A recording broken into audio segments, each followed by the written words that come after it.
So it would have made camping in those days an extremely interesting experience. But the discovery that has rocked the scientific community is this tiny fossil tooth of a placental mammal, which Archer found in 55-million-year-old Australian sediment. In that clay, we found, sure, what we expected, marsupials galore, all sorts of interesting things, but lo and behold, a placental mammal. Most scientists assumed marsupials arrived in Australia before placental mammals. When the island continent split off, the marsupials were left alone to evolve without competition. In effect, they won Australia by default.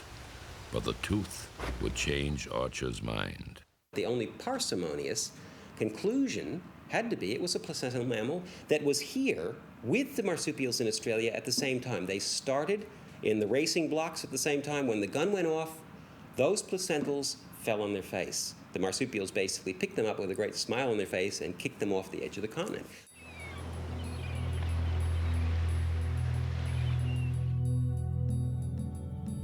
Archer sent casts of the tooth to experts around the world. Comparing the number and position of the cusps, most of them came to the same stunned conclusion. It looked more like a placental molar than a marsupial one. When Archer and good help published the results, scientists were quick to understand the enormous implications. Marsupials didn't win by default. They had the advantage. The important thing about that tooth, if it is a placental, is that it shows placentals were present in Australia early on, and that they didn't outcompete marsupials. In fact, quite the contrary, that marsupials took over in the presence of placentals. So that contradicts sort of a long-standing scenario. Clearly, Archer's discovery of a placental tooth at Riverslea is compelling. But many scientists are not yet willing to rewrite the natural history of Australia on the strength of something so small and so singular. Australian paleontologist Tim Flannery is not so easily convinced. The idea that there's been primitive placental animals in Australia really is based on one tooth. It's only about 2 millimetres long, but even worse, it's based on the position of one cusp on one tooth, which is only a relative thing, you know, very, very small differences. There's a lot of difficulty in identifying a single isolated tooth. Like I said, I think a defensible argument has been made that it is placental. It does compare very closely also to some marsupial groups, and so I think the jury's still out on that one. Whether marsupials outcompeted placentals or won by default is still open to debate. But one thing is certain. Marsupials were designed for Australia's unique environment. Well, Australia's always been the most different of all of the continents. It's been isolated for a very long time from all of the others. And it's also had very strange conditions here. For instance, Australian soils are terribly infertile, what we've got of them. A lot of the country is just rock.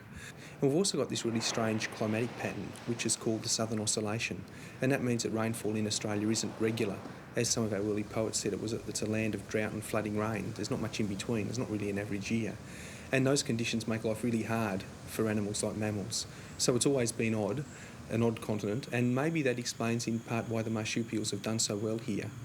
Marsupials don't use as much energy as placentals, just because when they're sitting around doing nothing, their metabolic rate's a lot lower than placental mammals.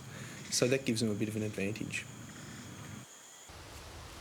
The rough climate of Australia becomes advantageous to marsupials because of their unique reproductive system.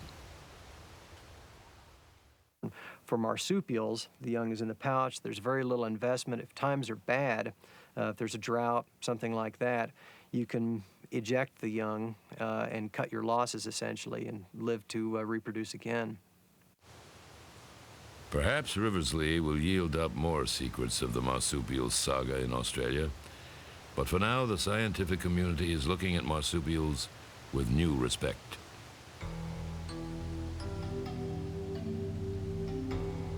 In many ways, it would seem that such a vindication for marsupials is a hollow victory.